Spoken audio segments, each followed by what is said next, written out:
ہمارے علماء، ہو کبھی درپیش جو کوئی مسئلہ، پوچھ لیں حاضر ہوں ہم ان کی بارگاہ۔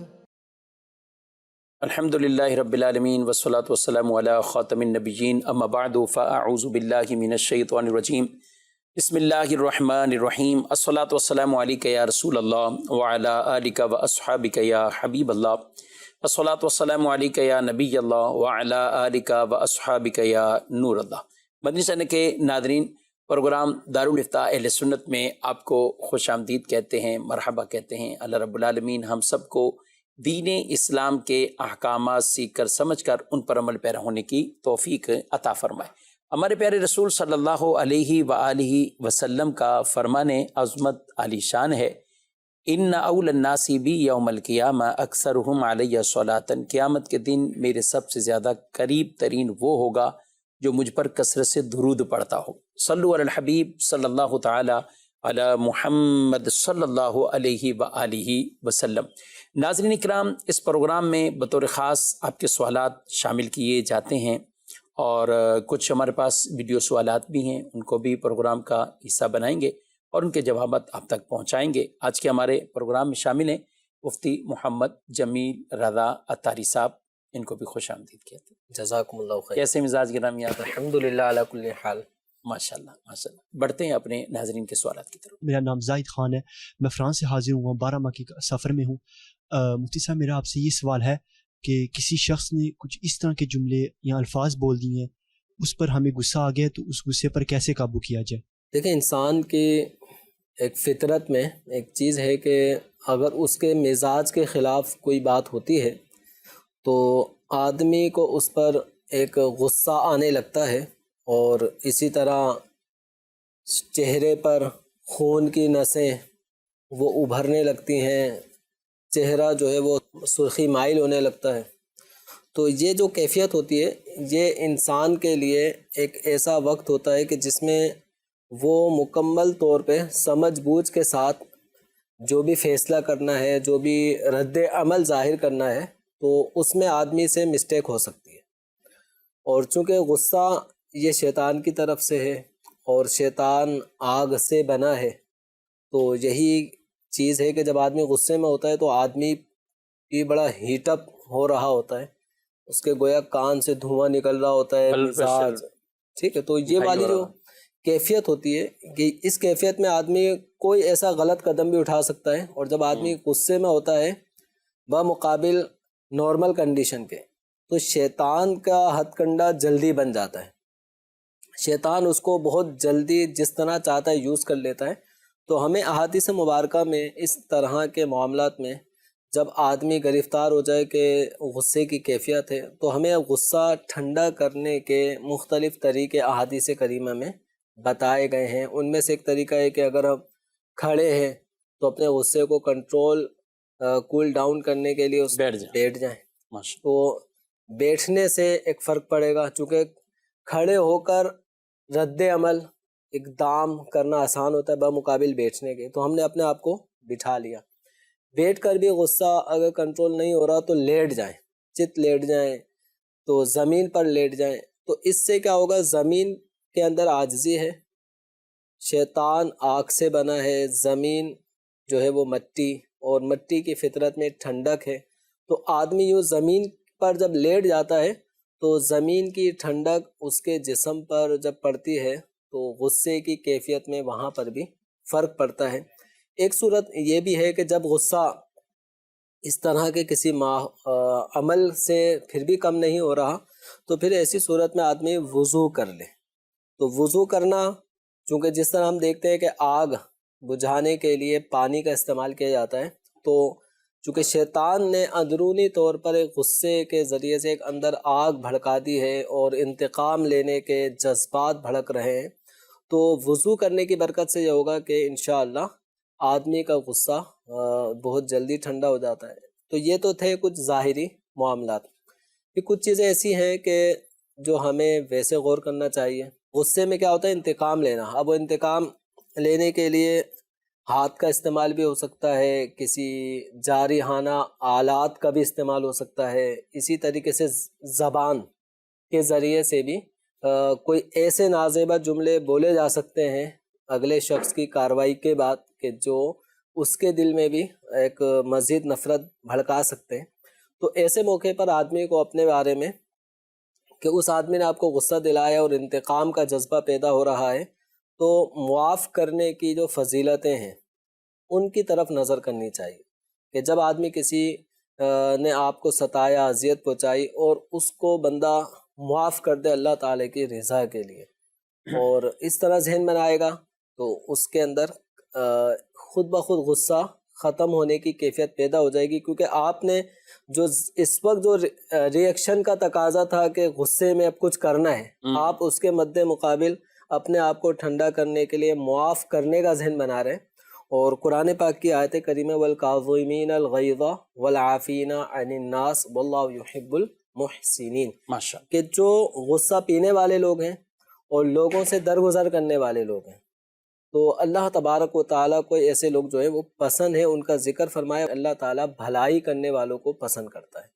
تو غصہ پینا یہ ایک نیک لوگوں کا وصف ہے، لوگوں سے درگزر کرنا یہ نیک صالحین کا طریقہ کار ہے، اللہ تعالیٰ ایسے لوگوں کو پسند فرماتا ہے۔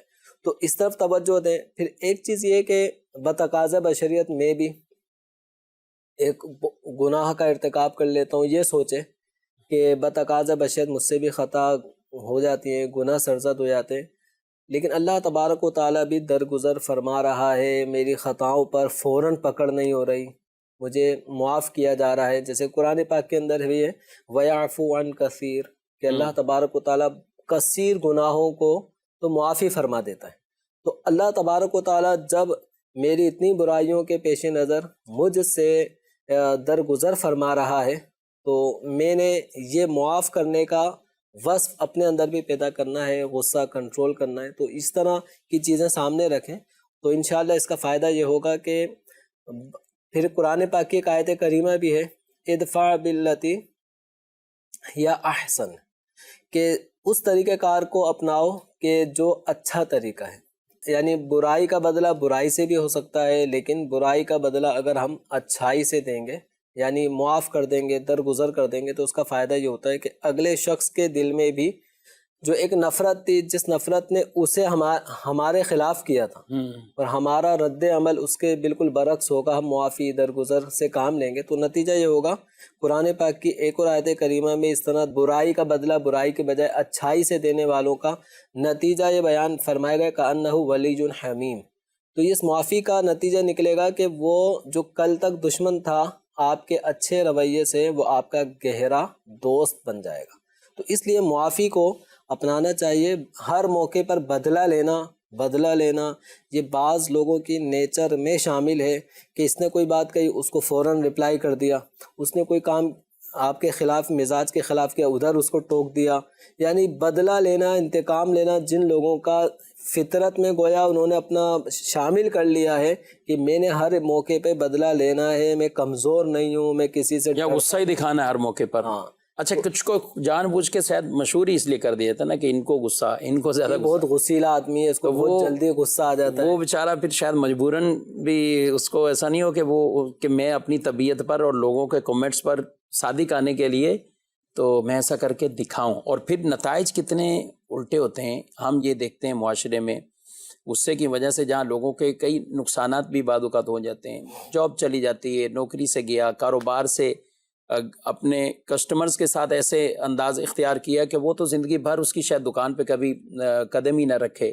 اچھا، پھر گھریلو زندگی میں اگر ہم دیکھتے ہیں تو جمیل صاحب یہی غصہ میاں بیوی میں دراڑ پیدا کرنے کی ایک کتنا کردار یہ غصہ کے پیچھے ہی ہوتا ہے اس کے، کہ جس کی وجہ سے پھر کئی لوگ بعد میں روتے ہوئے یہی کہتے ہیں نا غصہ تھا، بہت زیادہ غصہ تھا، آپ نہیں جانتے ہمیں کتنا غصہ آتا، تو اس وجہ سے جو ہے وہ تو یعنی برداشت کرتے کرتے 10 سال گزار دیے، 10 سال گزار دیے، اگر طلاق دینی ہوتی تو میں اس وقت دے دیتا، ابھی اچانک یہ غصہ آ گیا تو یہ ہو گیا، تو یہ گھر کتنے ٹوٹتے ہیں غصے کی وجہ سے۔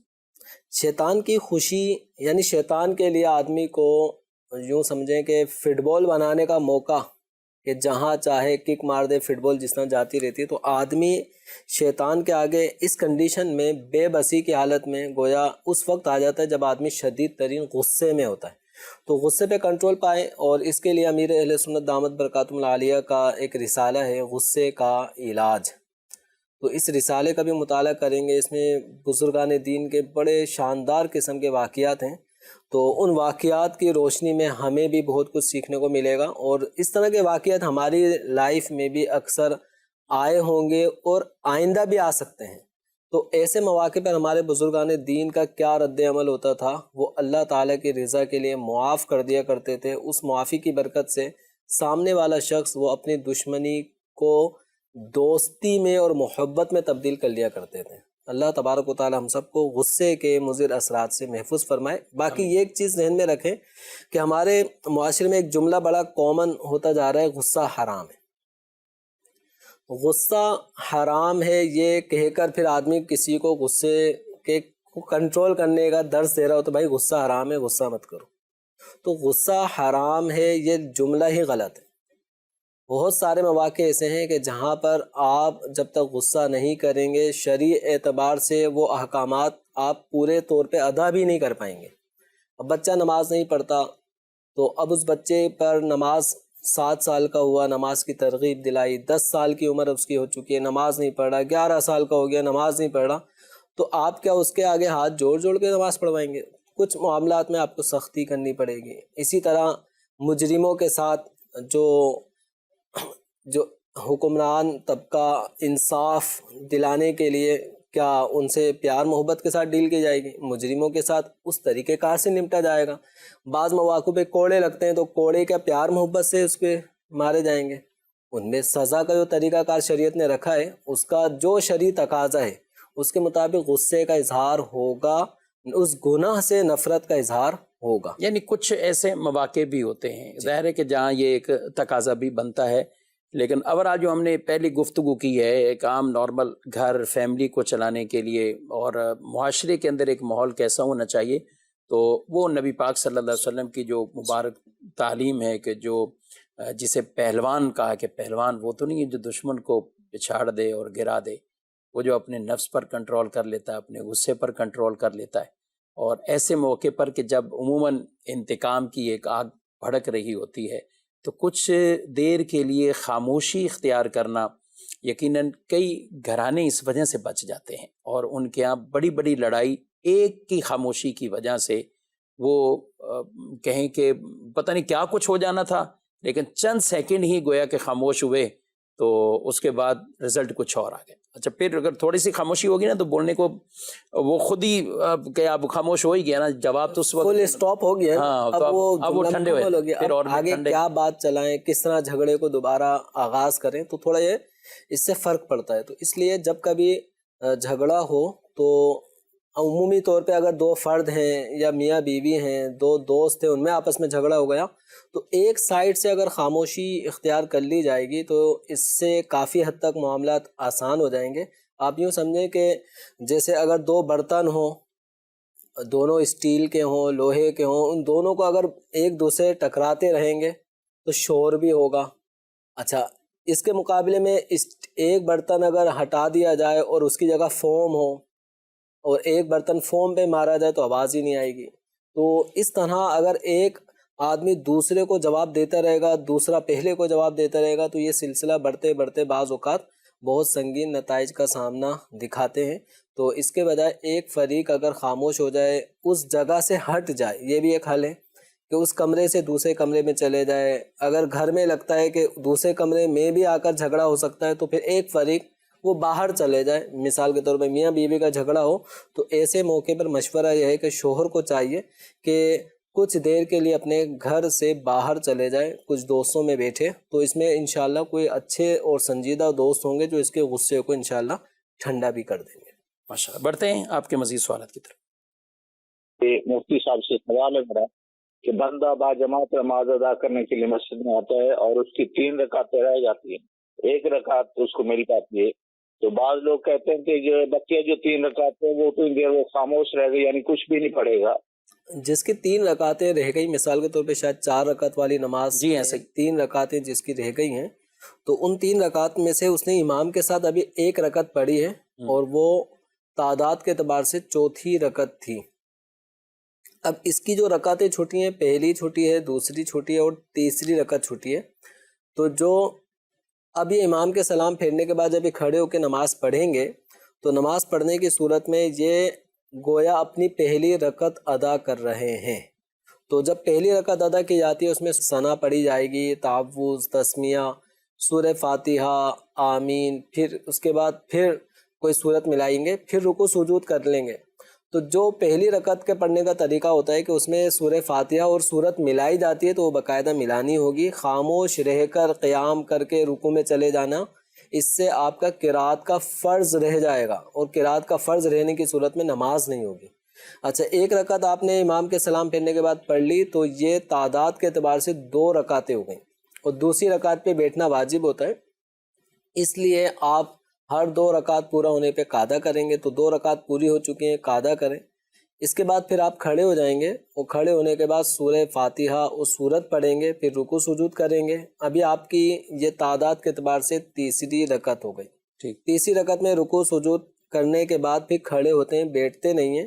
اس کے بعد اب آپ کی تعداد کے اعتبار سے اب چوتھی رکعت ادا ہو رہی ہے، اور یہ چوتھی رکعت دراصل آپ اپنی چھوٹی ہوئی 3 رکعتوں میں سے تیسری پڑھ رہے ہیں، اور اس میں سورہ فاتحہ کا پڑھنا واجب نہیں ہے، مستحب ہے، تو آپ سورہ فاتحہ بھی پڑھ سکتے ہیں، وہ بہتر ہے کہ سورت بھی ملا لیں۔ تو اس طرح آپ نماز کمپلیٹ کریں گے۔ یہ کہنا کہ مسبوق جس کی کچھ رکعتیں نکل جاتی ہیں، تو وہ امام کے بعد جب اپنی رکعتیں ادا کرے گا تو خاموش طریقے سے پڑھے گا، یہ مسئلہ غلط ہے۔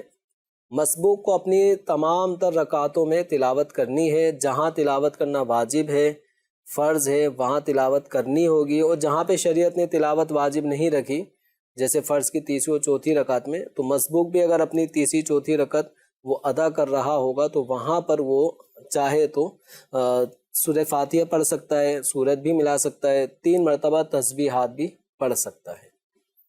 ٹھیک، مزید تو والد صاحب کا انتقال 2003 میں جب ہوا، تو جو والد صاحب کا گھر تھا وہ گراؤنڈ پلس 1 بنا ہوا تھا۔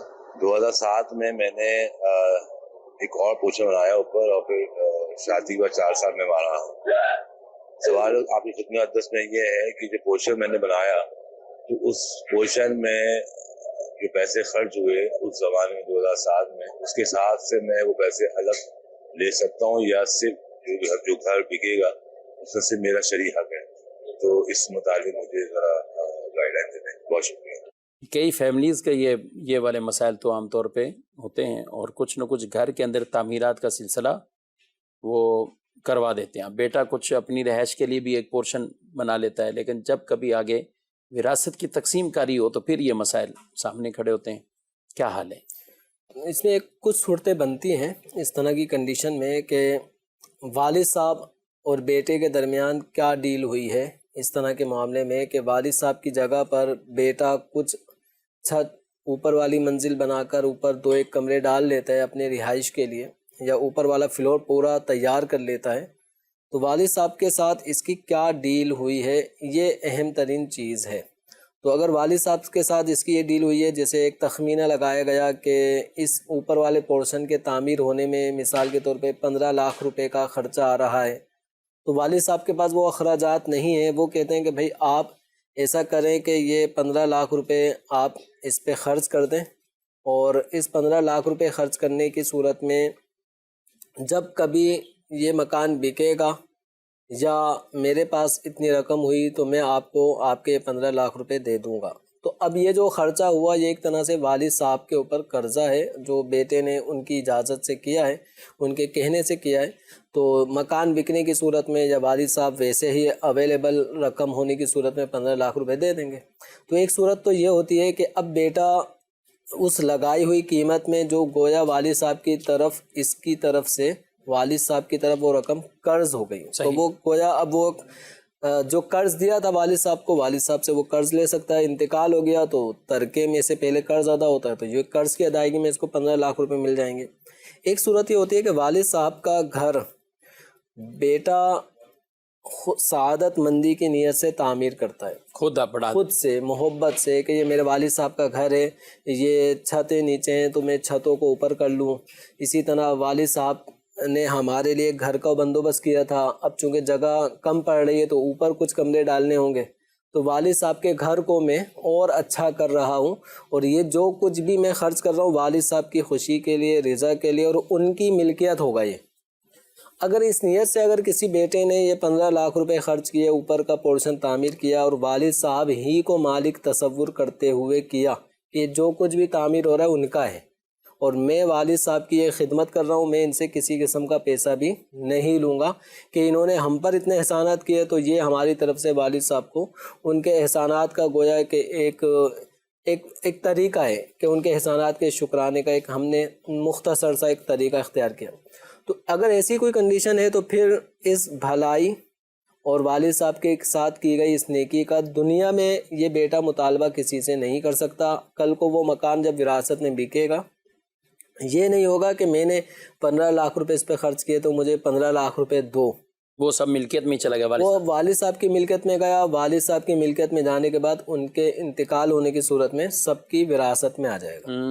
اچھا، ایسا ہوتا ہے کہ بعض اوقات والد صاحب سے کوئی بطور قرضہ یا بطور بھلائی خیر و احسان اس طریقے سے نہیں کیا ہوتا. یہ ہوتا ہے کہ ایک بیٹا زبردستی بس اپنے والد کے گھر میں اوپر پورشن تعمیر کر لیتا ہے، ان کی اجازت کے بغیر کر لیتا ہے. تو یہ والی جو کنڈیشن ہوتی ہے عمومی طور پہ ایک جھگڑے والی کیفیت ہوتی ہے، اور جب والد صاحب کا انتقال ہوتا ہے تو پھر یہ سوال پیدا ہوتا ہے کہ اس مکان میں اوپر والا پورشن میں نے تعمیر کیا تھا تو لہٰذا اس اوپر والے پورشن کا میں مالک ہوں، اور بس جب بکے گا تو وہ اس کی موجودہ قیمت یا پچھلی جو میری لاگت تھی اس کا ایک سوال ہوتا ہے.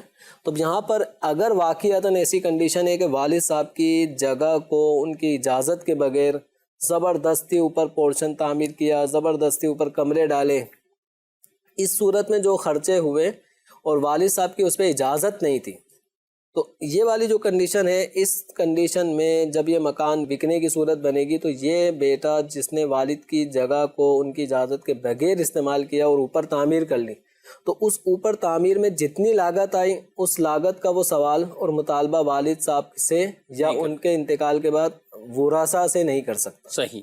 بلکہ اس کنڈیشن میں اس کا یہ تعمیر کرنا چونکہ بلا اجازت تھا تو ایک طرح سے اس نے والد صاحب کی جگہ پہ غاصبانہ قبضہ کیا، یہ والی کنڈیشن ہوئی. تو اب یہ اگرچہ وہ اس وقت خاموش تھے، یا ظاہر ہے پوری تعمیرات ہو رہی ہے، پورا پورشن بن رہا ہے، تو اگر وہ راضی نہیں ہے، اگر وہ راضی نہیں تو اس کنڈیشن میں خاموش ہو جاتے ہیں بعض کا فتنہ ختم کرنے کے لیے یا گھر کا لڑائی جھگڑا ختم کرنے. بس ان کی اگر رضامندی نہیں ہے نا تو پھر یہ تعمیر کرنے کا عمل درست نہیں ہوگا. ویسے یہ بہت کم ہوتا ہے کہ رضامندی اس طور پر وہ نہ ہو، اور وہ اپنی من مرضی، یعنی اس وقت تو رضا شامل ہی ہوتی ہے کہ آپ بنا لیں، ٹھیک ہے آپ بنا لیں.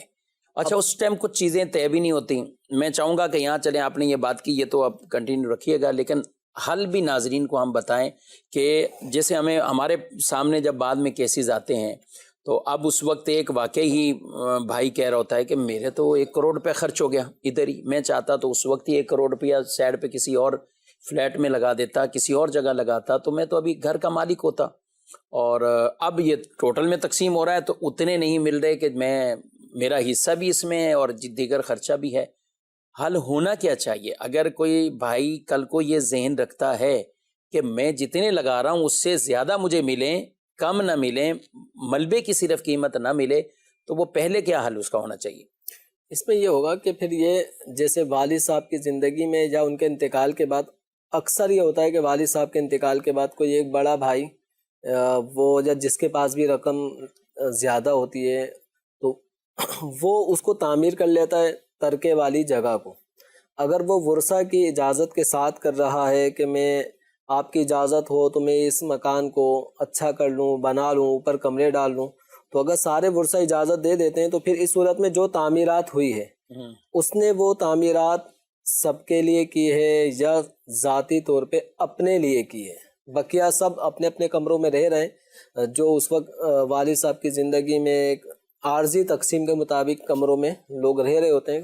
اب یہ کہ اس کے لیے جگہ کم پڑ رہی تھی، اس نے اوپر والا پورشن بنایا اور سب کی رضامندی سے بنایا، پیسے بھی خرچ کیے. جی تو یہ والی جو کنڈیشن ہوتی ہے اس کے اندر جب یہ مکان بکنے کی صورت بنے گی اور ترکہ وراثت کا ایک مرحلہ جب بن رہا ہوگا تو اب یہاں پر دو صورتیں ہوں گی. ایک یہ ہے کہ یعنی اس کو مسئلے کو حل کرنے کے لیے ایک جو فارمولہ وہ یوز کیا جائے گا وہ یہ کہ یہ جو اس نے تعمیر کی ہے ورثہ کی اجازت کے ساتھ، تو اس تعمیر میں ہم یہ فرض کریں کہ اگر یہ تعمیر نہ کی ہوتی اور والد صاحب کے انتقال کے بعد جو مکان کی کنڈیشن تھی اور اس کی تعمیر کرنے سے پہلے جو مکان کی کنڈیشن تھی، تو اس کنڈیشن کے مطابق اگر یہ مکان آج بھی ہوتا تو اس کی قیمت کیا ہوتی؟ مثال کے طور پہ اس کی قیمت 1 کروڑ ہوتی. صحیح. اور اس نے چونکہ تعمیر کر لی تھی، اس میں کچھ لاکھوں روپے لگائے تھے سب ورثہ کی اجازت کے ساتھ، تو اب اس تعمیر موجودہ نئی تعمیر کے ساتھ اس پرانے مکان کی نئی تعمیر کے ساتھ اب کیا ویلیو ہے؟ وہ ویلیو آ رہی 1.5 کروڑ. صحیح. اگر یہ تعمیر نہ کرتا تو 1 کروڑ ویلیو ہوتی. صحیح. اور اس کا یہ تعمیر کرنا ورثہ کی اجازت کے ساتھ تھا، کوئی مطلب زبردستی اپنا غاصبانہ قبضہ کر کے نہیں تھا، بلکہ یا والد صاحب کی زندگی میں یا والد صاحب کی زندگی میں ان کی اجازت سے تھا. تو اب یہ ہوگا کہ والد صاحب کے یہ جو گھر ہے یہ سابق کنڈیشن میں کیسے تھا تعمیر سے پہلے اور اس کنڈیشن میں آج بھی ہوتا. تو ایسے علاقوں میں ایسی لوکیشن پر گھر موجود ہوتے ہیں کہ جن کو سامنے رکھ کر ہم آئیڈیا لگا سکتے ہیں. گویا ڈیفرنس، گویا میں جو عرض کرنا چاہ رہا ہوں وہ ڈیفرنس ہے کہ اگر یہ تعمیر نہ کر رہا ہوتا، نہ کی ہوتی اسے تعمیر، تو اس وقت اسی کنڈیشن میں سابق کنڈیشن میں مکان آج ہوتا تو آج کیا ویلیو ہوتی، اس ویلیو کو نوٹ کر لیں. اور اس حوالے سے 2-4 اچھے جو ماہرین ہوتے ہیں جو جگہوں کو کی خرید و فروخت وغیرہ میں باقاعدہ اچھی نظر رکھتے ہیں، ان سے اس کا ریٹ معلوم کریں. اور اس وقت موجودہ جو حالت ہے نئی تعمیر کے ساتھ، اس وقت جو مکان کی ویلیو ہے وہ کتنی ہے، تو ان دونوں کے درمیان جو ڈیفرنس ہے، یہ ڈیفرنس یہ جس بیٹے نے، بھائی نے جو تعمیرات کی تھی ورثہ سے اور والد صاحب کی اجازت کے ساتھ اپنے لیے، تو یہ بھی اس ڈیفرنس کو لے سکتا ہے اور یہ ڈیفرنس اس کو وراثت کے حصے سے الگ ملے گا. صحیح. یعنی اس میں چاہے اس نے لگایا 30 لاکھ بالفرض، اور اب جو فرق آ رہا ہے وہ جو ڈفرینس آپ کہہ رہے ہیں، تو اس سے ظاہر اس کی تعمیرات اور وہ مکان میں خوبصورتی اور اس کی ویلیو بڑھ گئی اور وہ 50 لاکھ کا فرق آ گیا، تو اس کو 20 لاکھ گویا کہ پروفٹ بھی مل جائے گا اس طور پر. جی ہاں، چونکہ اب اس کی جو چیز تھی، جو اس کی تعمیر، اب تعمیر کی ہوئی جو چیز ہے نا، اس کی ویلیو 50 لاکھ بن رہی ہے. صحیح. تو اب یہ 50 لاکھ اس کو الگ سے دیے جائیں گے. لیکن یہ صورت یہ والی ہوگی، یہ صورت یہ ہو کہ والد صاحب کی رضامندی کے ساتھ اپنے لیے ورثہ کی رضامندی کے ساتھ اپنے لیے اس نے جدا گانہ تعمیر کی ہو، تو پھر اس تعمیر کا ڈفرینس نکال دیا جائے گا کہ اگر یہ تعمیر نہ کی ہوتی تو کیا حکم ہوتا، تعمیر کرنے کے بعد کیا ریٹ بن رہے، تو یہ ڈفرینس ہوگا. تو اب ایسے موقع پر بعض اوقات جو چھوٹے بھائی ہوتے ہیں یا جن لوگوں نے پیسہ نہیں لگایا ہوا ہوتا، تو وہ تھوڑے سے اس معاملے میں بالکل آڑے آ جاتے ہیں. نہیں، جو موجودہ کنڈیشن ہے اسی کنڈیشن پر وراثت سب میں بٹے گی، حالانکہ اس نے پیسہ بھی نہیں لگایا ہوتا. اب جس نے پیسہ لگایا ہے وہ کہتا ہے کہ میں اور آپ اگر برابر ہیں تو پھر یہ میرا لگانے کا کیا فائدہ. اچھا، ایک اس میں یہ آتا ہے کہ جتنا لگایا نا وہ لے لو، یعنی بعض چلیں یہ سب کر کے نا، تو وہ کہتے ہیں یہ جو آپ نے جتنا لگایا ہے یہ لے لو اس میں. تو اس کی کیا ہے؟ اس کی صورت یہ بنے گی کہ جیسے بعض اوقات یہ ہوتا ہے قرض، کہ ہم سب کے لیے تعمیر ہو رہا ہے، پیسہ میں لگا رہا ہوں، لیکن جو پیسہ خرچ ہوگا وہ آپ سب کے علم میں لایا جائے گا کتنا خرچ ہو رہا ہے، اور وہ سب کے حصوں کے مطابق سب پر ڈالا جائے گا. یعنی بیٹے کے ڈبل حصے ہوتے ہیں تو بیٹی کا سنگل ہوتا ہے، اس طرح انداز سے. یا اگر بالفرض 4 بھائی ہی وارث بن رہے ہیں، 4 بیٹے ہی وارث بن رہے ہیں، اور ایک بیٹا رقم لگانا چاہتا ہے کہ میں اس میں 20 لاکھ روپے کا خرچہ آ رہا ہے، آپ لوگوں میں سے ہر ایک 5-5 لاکھ روپے دے. ابھی تو والد صاحب حیات ہے نا، یعنی والد صاحب کی حیاتی میں اس نے بنایا ہے. اب والد صاحب کے سامنے اس نے کام کرا دیا، 15 لاکھ خرچ کر دیے، والد صاحب ہیں، ابھی بچوں کسی سے کوئی بات ہی نہیں ہے، والد صاحب کی رضامندی سے اس نے خرچ کر دیا. لیکن اب والد صاحب سے کوئی ایسا پہلے سے بولنا ہوگا کہ اس کو بعد میں وہی رقم مل جائے، لیکن عموماً والد کو بھی بول نہیں پاتے. ذرا والد کی زندگی میں وراثت کی بات کئی جگہوں پہ تو لوگ جھگڑا کر کے بھی لے لیتے ہیں کہ آپ ہمیں دے دو، لیکن کئی گھرانے ایسے ہیں کہ وہ بات بھی نہیں کر پاتے کہ آپ کے وصال کے بعد ہمیں یہ یوں تقسیم ہو کیا ہو.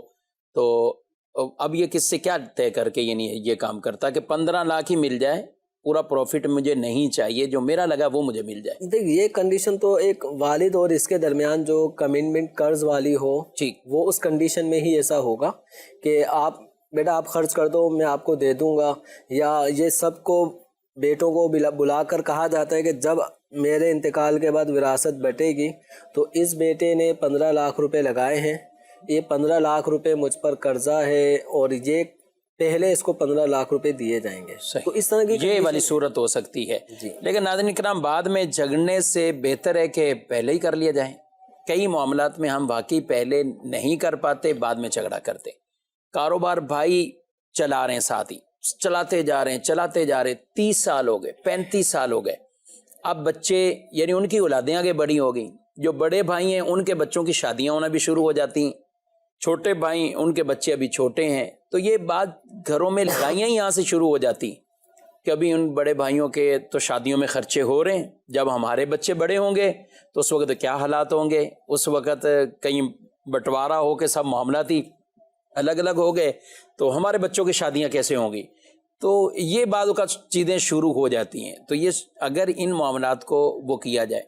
اچھا جمیل صاحب یہاں یہ بھی ایک معاملہ چلے، ایک ٹاپک چلے تو اس کو ہم آگے تھوڑا بڑھاتے ہیں. والد صاحب کے ساتھ بڑے بھائی نے بڑی محنت کی، جب دوسرے بھائی چھوٹے تھے پڑھ رہے تھے، وہ بڑے بھائی لگے ہوئے ہیں والد صاحب کے شانہ بشانہ. اچھا والد بھی ایک حد ہے، پھر آگے جا کر ایک ہمت، اس کے بعد وہ بڑے بھائی ایک ہیں یا 2 ہیں وہ لگے رہتے ہیں، 4 الگ بیٹھے ہوئے ہیں. بہنیں وہ ظاہر ہے وہ تو کاروبار نہیں کر رہے.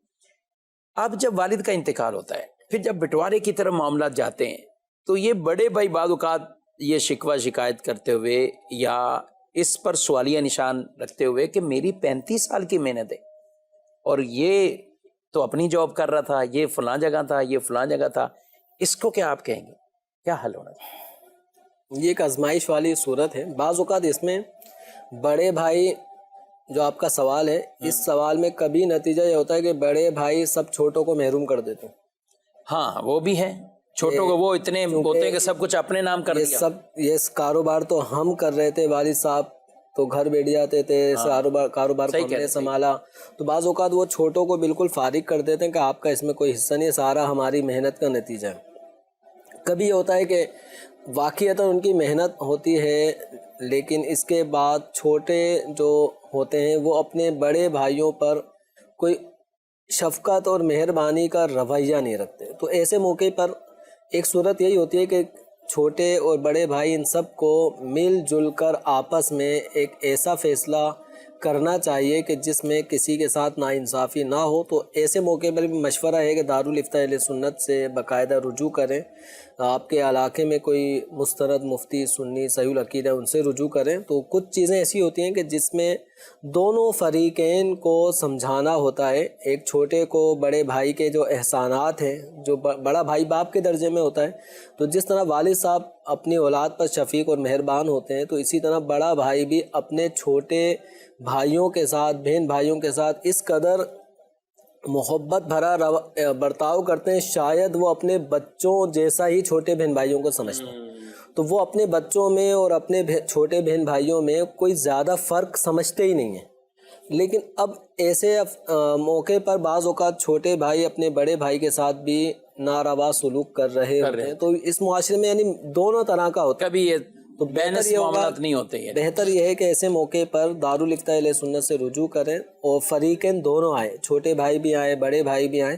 تو دونوں کی زبانی تفصیلات جب معلوم ہوں گی تو اس میں جو غلطی پر ہوگا اس کو انشاءاللہ پوائنٹ آؤٹ کر دیا جائے گا کہ یہاں غلطی ہو رہی ہے. بڑے بھائی کے نقطہ نظر میں کوئی غلط فہمی ہے تو انشاءاللہ اس کا ازالہ کیا جائے گا. چھوٹے بھائی غلط سوچ رہے ہیں بڑے کے خلاف، وہ اس کا حل پیش کیا جائے گا. تو انشاءاللہ مل جل کر ایک اچھے انداز سے فیصلہ وراثت کا ہو سکتا ہے. ماشاءاللہ. اور یہ معاملات اسی طرح ہی حل کرنے چاہیے، شرعی طور پر بھی ہوں اور افہام و تفہیم سے اور ایک دوسرے کے احسان جن پر ہوا ہے وہ شکریہ ادا کریں، جنہوں نے احسان کیے ہیں وہ طعنہ نہ دیں. تو یہ اسلام کی بڑی پیاری خوبصورت تعلیمات ہے. اللہ پاک ہم سب کو عمل کی توفیق دے. پروگرام کا وقت اپنے اختتام کو پہنچا، آپ سے اجازت چاہتے ہیں. فی امان اللہ.